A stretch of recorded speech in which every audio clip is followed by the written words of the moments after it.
this just in, we actually had Fiorella shared this with us from Truthwire, and I said, yeah, we got to put this up. Officially, this is on the White House website. The White House unveils the America's AI Action Plan. And so the White House releases Winning the AI Race, America's AI Action Plan, in accordance with President Trump's January executive order on removing barriers to American leadership in AI.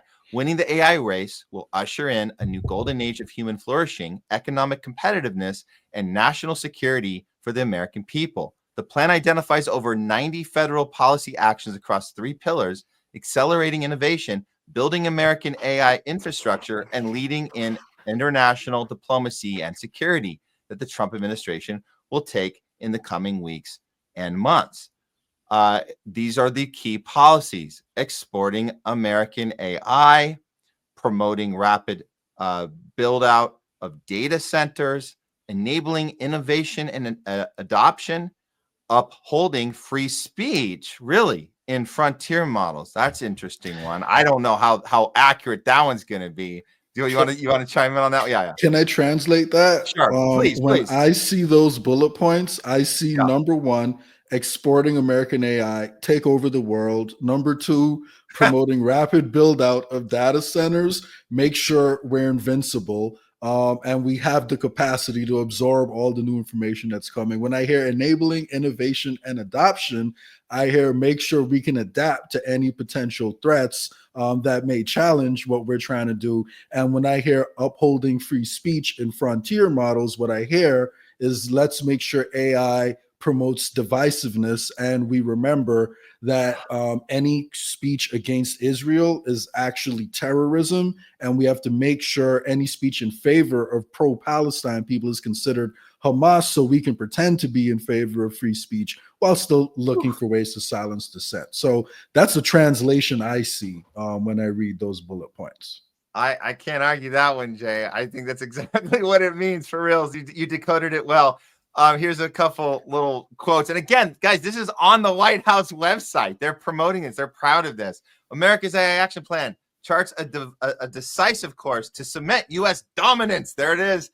That dominance in artificial intelligence. Trump has prioritized AI as a cornerstone of American innovation, powering a new age of American leadership in science, technology, and global influence. This plan galvanizes federal efforts to turbocharge our innovation capacity. I wonder how much Palantir is, because we don't see it mentioned. That's so interesting. We don't see the actual company that's being utilized to do all of this. But we'll get to that in a second. But this is the PR from the White House Office of Science and Technology Policy Director, Michael Kratsios. And then Marco Rubio chimes in, says, winning the AI race is non-negotiable.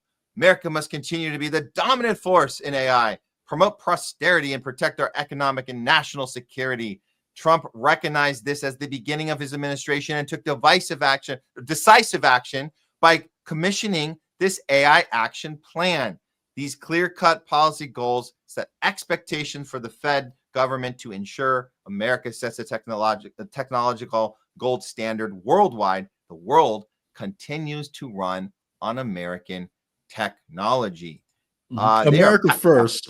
We got to dominate the globe, but America first, though. And question, Matt, is dominating the globe, is that free? Does that cost money, or can we do that for free? Because if it costs money, I don't know. I just have a hard time understanding how it's America first if we're investing in dystopian infrastructure across the world. I mean, I don't know.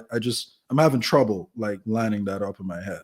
I mean, the money's right there. And here's the thing. And I know why, Fee sent this to us. She did some brilliant work on Truthwire regarding breaking down the financials. We saw that no one else was breaking down that. You had those little, obviously the liberal groups put out, look at all the cuts the big, beautiful bill's going to do. It's going to cut, Medicare, Medi-Cal. It's going to cut all this, Social Security. You saw all that devastating stuff. But nobody broke down this part of it. Where's the money coming from? Where's it going? It's all going to Palantir. And I think the total, from what I recall, the grand total in this bill is $380 billion. That's going to cover all of the AI, all of the surveillance, all of the weapons. And this is about, so yeah, this is all part of this dominance. And this is why it's on the website. As of yesterday, the White House is saying this is in effect. We're doing this. And it's a process. I guess they're going to funnel the money in a little at a time. But Alex Karp he's salivating at his mouth. Just like, I can't wait, get my hands on this money. And we're going to put it to use. And the breakdown is there. And no one's reporting on this otherwise. They're not seeing this part of it. Yeah. And, one thing people can do if they want to understand why Trump is doing this a little bit more is just follow the money. If you look at, who was funding his campaign and who funds the campaigns of people around him, it goes back to the PayPal mafia. And I don't want everyone to remember that Elon Musk, who is supposedly having some public feud with Trump, is also part of the PayPal mafia. So even though we may get people throwing insults at each other and pretending not to like each other publicly, at the end of the day, their interests might actually still be aligned. And I saw Trump just release a statement. I wish I had clipped it and sent it to you so we could pull it up. But, there were rumors as Trump and Elon were going back and forth that some of his contracts, would come under more scrutiny and get canceled. Trump has just came out and confirmed, oh, no, don't worry. We're not going to touch any of Elon Musk's, business contracts with the government. And the truth is, with his, his Starlink program, with his Neuralink program, he is an integral part, in their future plans. So, the moral from this story, I just hope people take away is follow the money, because if you follow the money, you understand all of this a lot better. And the next situation we're about to discuss with Dr. Kirk Moore, when he comes on the channel, is another situation that can be explained by following the money, because there were certain people that profited off the situation that has harmed so many people across the globe. So, I'd encourage people, like we've mentioned it on this show before, like, if you have some extra time on your hands and you really want to understand like how this works and where the money is coming from, One Nation Under Blackmail by Whitney Webb. She does a lot of this homework for you.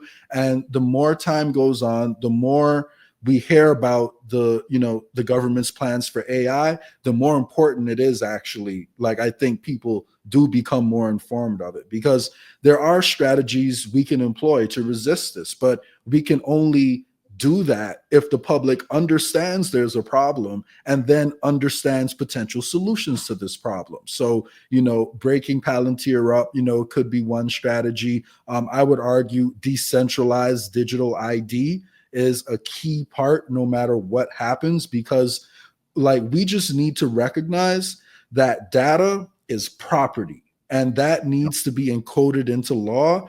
And if we're creating property, we're creating our own asset. When we create data, we deserve to have ownership of that.